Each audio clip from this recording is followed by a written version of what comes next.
Good morning, dito na naman tayo. Magkilaw na naman tayo ng tawilis. Yun po ay isda na fish. Yun po.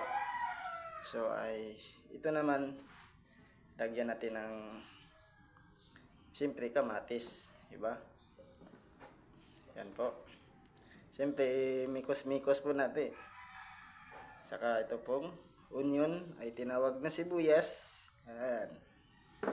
Yan po. Siyempre, lagyan natin ng sili. Siling labuyo. Ayan. Yan po ang napakaganda niyan. So, para pong masarap, ay lagay natin tong isang yan. Yan po yung mix niyan. Pag ganun po, sarap niyan. Kahit hilaw, buo pa po yan. No? So, yan po. Wala pong hati-hati yan. Buong isda yan. Pag ma-mix po yan, ay sarap niyan.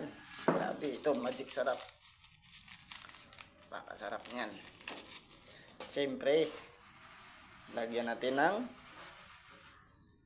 mahiwagang asin. Yan. Yan. So, siyempre, di natin may mahiwalay yung suka. Ay tinawag na vinegar. Yun. Pangpalasa. Yun. Tapos, siyempre, pisain muna natin yung sili. Yan. Pisain. Yan po. Yan. Siyempre, malinis yung kamay natin. Bago pa man yan, siyempre, imikos-mikos. Kamayin natin. Ibang bansa nga, South Africa, kumakain hilaw. Tayo, tryan din natin kumain ng kinilaw. Diba? Yan.